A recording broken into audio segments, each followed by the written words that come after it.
Hi dancers, I'm here at Studio 82.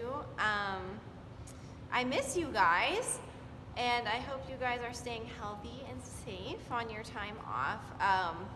But I have finished your study guide, and I have it attached to this email. So if you want to open up the attachment, and if you want to listen along to this video, you don't have to watch the video as long as you can hear. I'm going to go through it. And just so you know, nothing that's going to be on your exam, there's not going to be anything on your exam that's not on this study guide, so don't worry about it. Just know what's on here. Most of it you should already know. If you have any questions, feel free to reach out to me, and I'm just going to go through everything. The study guide has page numbers, so I'm just going to kind of go according to that. So on pages 1, 2, and 3 is an intro to ballet history. I have a couple things underlined that I really want you to know, but this is just good information for you to know, so please go through that. I'm not going to read through it.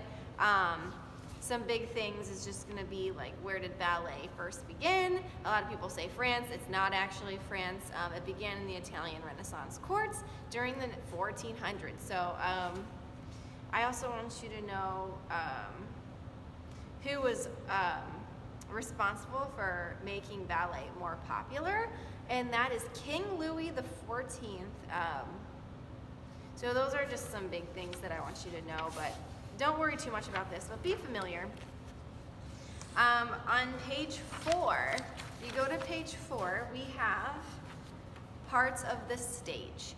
So you'll see I typed in each part of the stage. So you have center stage, which that's pretty self-explanatory. You're going to have stage right and stage left. The stage right and the stage left, how you can kind of tell the difference. If you are standing on stage facing the audience, if you are on the right side, that's stage right, and then if you're on the left side, that's stage left. So that's according to the performer that's on stage, not if you're in the audience and looking. I want you to be familiar with the wings. You should kind of know that. The crossover in the back, that's how you get from one side of the stage to the other. The difference between upstage and downstage. So upstage is going to be far away from the audience, and then downstage is going to be closer to the audience. The apron is that little piece of stage that is not, that's in the front of like where the stage, where the wings are. And the orchestra pit, not all places have this, but it's right in front of the apron, and then you should know what the front of house is. That's where the audience is at. So that's pretty easy. Just memorize all those. If you see it on the test, it'll probably be like a fill in the blank. So moving on, we're gonna go to our arm positions. You should know all these, but there's photos. We got first, second, third, fourth, and fifth. But those are all, you should know those. On page 5, we have our body positions. If you look at the photos of the dancer, you'll see on the floor that there's like a square drawn around her feet and then lines. And I have typed in numbers 1, 2, 3, 4, 5, 6, 7, 8. We went over that in class like last week of the corners of the room. So the front of the room is 1. If you go clockwise, you have 2. Then the side of the wall is 3, 4, 5, 6, 7, 8. And it's written on all of these. So the things that you need to know is the croisé devant, écarté devant, effacé derrière, épaulé, which we haven't really gone over. Épaulé is very similar to effacé derrière. The only difference is she's in 4th arabesque. Épaulé means shouldered. So it's like the same thing, except she's in a 4th arabesque. À la seconde, effacé devant, croisé derrière, and écarté derrière, and en face. So we have gone over all of these, so just really memorize. Pay attention to, in the second row, the very last photo, the écarté derrière. The photo is flipped. In all the other photos, the 1 is in front of her. This photo is just flipped so you can see the angle of her body. But if you might be able to tell, écarté derrière, just remember, this is 1. So you're going to face the corner, and then you're going to be, leg is going to be an à la seconde, à out to that back corner. So that's your écarté derrière. That photo could be a little confusing, so I just wanted to point that out. On page 6, we have the arabesques. You should know all of these as well. We got first, second, Cecchetti third, Russian third arabesque, and fourth. So it's pretty self-explanatory. You should be familiar with those. Page 7 is something we haven't gone over. I was planning on going over this a little later with you guys, but since we're not having class, we haven't had the chance. But I kind of want to go through this. There's 5 families of jumps, and that I want you guys to know. There's sauté, which is you jump from 2 feet and you land on 2 feet. The second one is assemblé, and that means you jump from 1 foot and you land on 2 feet. Jeté is you jump from 1 foot and you land on 1 foot, but it's your other foot. Then we have tonlier, which is you jump from 1 foot, but then you land on that same foot. And then sisson, which is 2 feet. You jump from 2 feet, you land on 1. So those are the 5 families of jumps. So basically, you want to know 2 feet to 2 feet, 1 foot to 2 feet, 1 foot to the other foot, 1 foot to the same foot, and 2 feet to 1 foot. And you should be looking at this at home, but there's photos of everything, and you know all these steps. And just be familiar with those. Let me know if you have any questions about that. Now the last 3 pages, so 8, 9, and 10 is all ballet terms. Most things I think you should really know. On the test, I think some of this will be, I want you to know the definitions. Some of these things I will actually show you physically, and then you'll have to tell me like what step this is. So I'm gonna go through every one really quickly. So there's à la seconde, which is the direction of the body. It's when you do a tendu or anything straight out to the side. So you guys know that body direction. Arabesque, you guys know arabesque. And you guys should know arabesque. I'll show you. So we're gonna have arabesque. Then the next word is attitude. So attitude, you could do in the back with a bent leg, or you could do attitude front. So just know that. These next 2 words, adagio and allegro, are words that we use in class. Adagio is when you're doing anything that's slow. The part of class they call adagio is when we're in the center and we do lots of slow développés and we're balancing on 1 leg. Allegro means fast or quick, and that's usually if we're doing quick jumps. Allongé, I use this word a lot, so you guys should know, but it means extended or outstretched. So usually, you have your arms in second position, and you allongé and you stretch. And you can allongé here as well. Assemblé means assembled or joined together. It's a jump. This is typically what an assemblé looks like. It's a 2 foot. You start on 2 feet, but you actually jump off of 1 foot because you brush your working leg, you brush, and then you land on 2 feet. So that's your 1 to 2 foot jump. Ooh, balance. We should know this. We do this a lot in class too. It means rocking step in a 3/4 time signature. So that means like in a waltz, and your weight is shifted from one to the other. So balance. Okay. The next word is bar. You should know it's the railing that we hold on to when we take class all around the room. Just kind of know how it's spelled. I didn't know how it was spelled until I was a lot older, so just pay attention to that.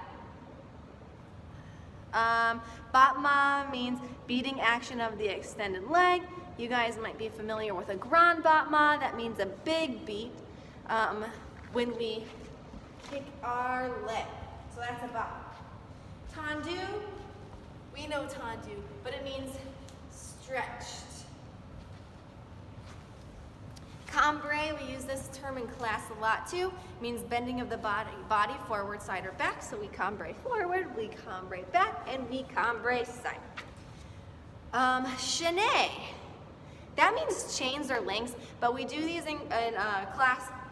There are the turns where we go chaîné, chaîné.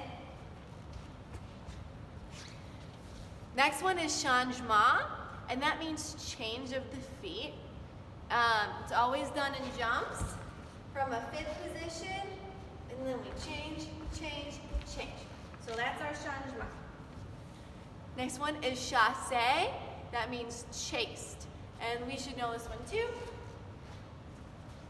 Chassé. Coupé means cut or cutting. So usually we stand coupé or coupé or coupé, coupé. Croisé means crossed. That's standing, doing a tendu. I talk about this one a lot. En cloche means like a bell. It's when we're in first position. We go forward, back, ding, ding, ding, ding. En croix means shape of the cross. Bar exercises are often done in this pattern, so that's when we do a tendu front, side, back, and side. En dedans means inward. The example, pirouette turning towards the front foot. So an en dedans turn, think of you were in a fourth, this is your front foot, and you're turning towards it. Okay. En dehors, outward. A good way to remember, en dehors, out the door. So that's, you use that in pirouettes when you're turning away from the front foot. So if you were in a fourth position this way, this is your front foot, you're turning away from it. So that is your en dehors turn. Dégagé means disengaged. We should know this one. We do them in class. Dégagé. Dégagé. Okay. Next word is demi. It means half. So the example, if we do a demi-plie, that's like a half, it's not a grand, so it's half of a grand. Or a demi-point means you're not all the way up on point, but you're on your 3/4 of your foot. Détourné means turned aside. It's usually done from turning from one side to the other at the bar. Say you just finished a bar combination, we détourné to the other side. Derrière means behind or back, so anytime we have our leg behind us, that means derrière. The word devant means in front. So that's anytime we do a tendu or anything with our leg in front of us, we are in devant. Next word is développé, means developed. Développé is a movement where the working leg is drawn up slowly and extended and held with control. So we should know these ones too, but développé, développé. Écarté means separated or thrown wide apart. This is one of the positions of the body that we had those drawings of. It's where you're doing a tendu side. You're either facing, your foot is facing the front of the corner or the back. Échappé means escaped. An escaped or slipping movement. So an échappé could either be done with a jump. So you can either jump to second, escape, come back, or you can go on relevé, échappé, and down.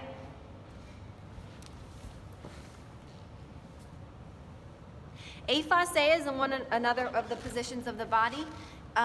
It means shaded, actually. But it's when you're standing at an open angle. So you want to croisé, this is croisé.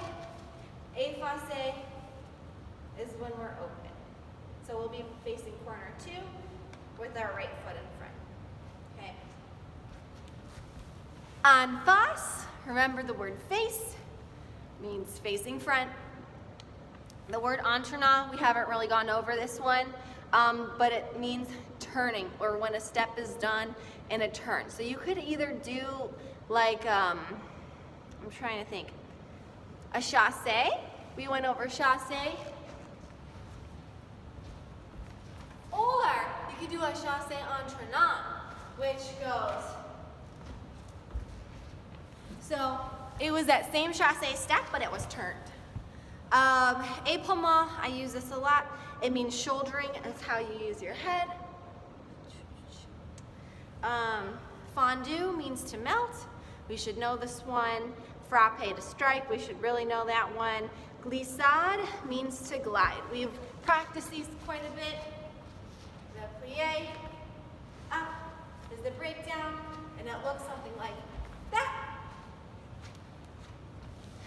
Grand battement is that large beat, big kick. Grand jeté. A grand jeté is a large leap with a straight front leg. So you will not stag that leg. I'm not going to show you a big grand jeté because I'm not warmed up. But for example, you're going to step. Okay.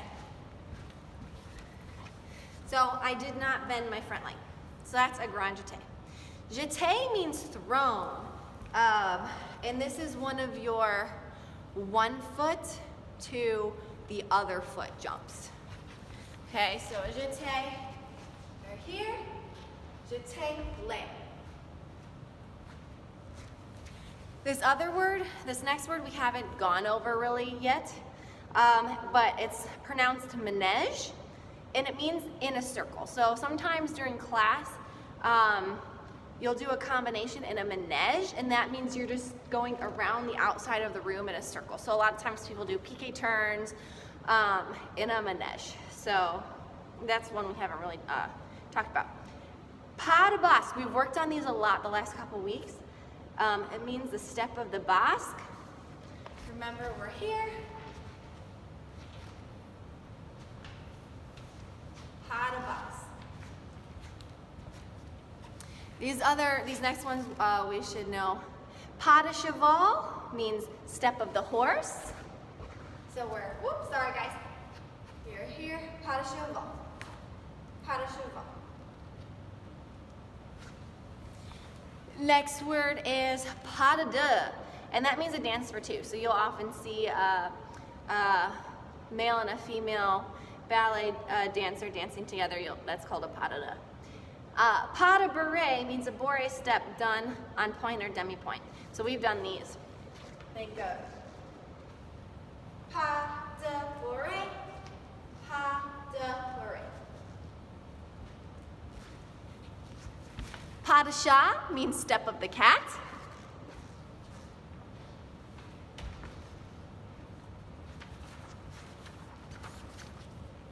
All right.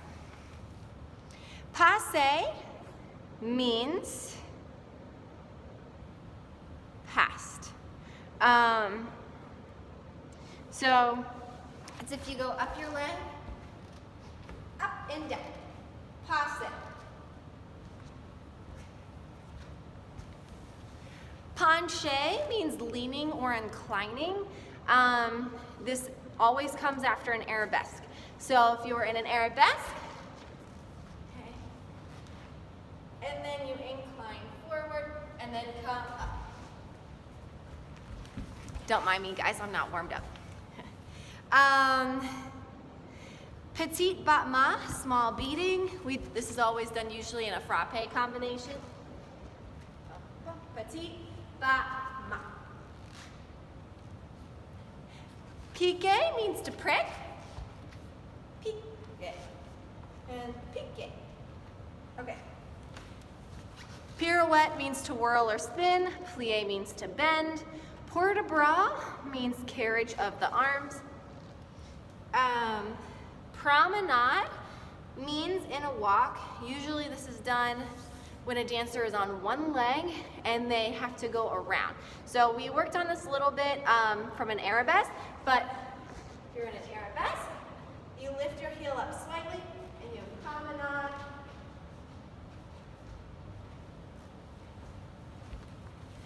You promenade in a circle.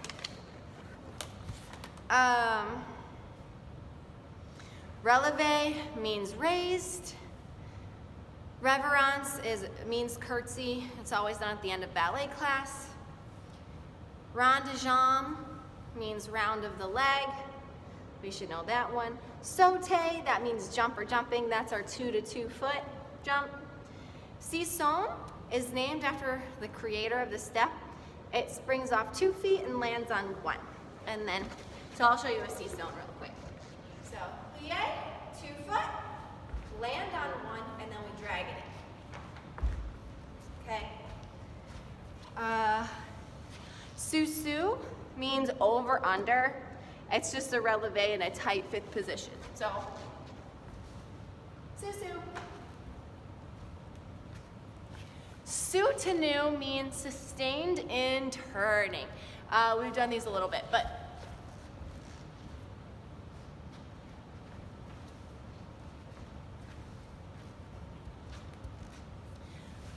the next word is spotting. It's the term given to the movement of the head in turning.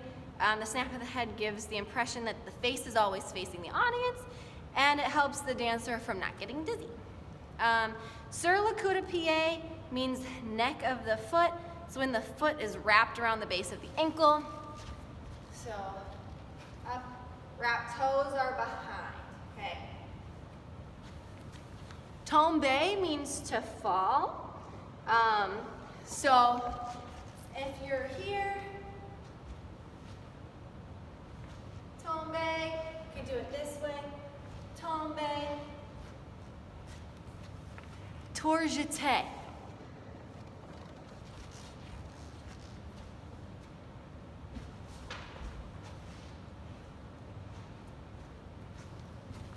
All right, we're almost done. Tutu is just the tulle skirt that a ballerina wears. They can either be romantic, which is long, or flat pancake tutus. And the word turnout is the ability of the dancer to turn his feet and legs out from the hip joints. The position gives the dancer freedom of movement in every direction. So that is everything on the study guide. The reason why I went through every single ballet term is so you guys can hear the pronunciation. I know that because a lot of these are in French, you can be like, I don't know what that is. But then once you hear me say it, you know that it's a word that you've heard before. So let me know if you have any questions. Again, nothing will be on this exam that you don't know or that's not on here. So just know all these things. This just kind of helps to make sure that I know that you're learning and retaining information that we've had in class. So thanks for listening, you guys. I miss you all so much, and keep practicing at home. All right, bye-bye.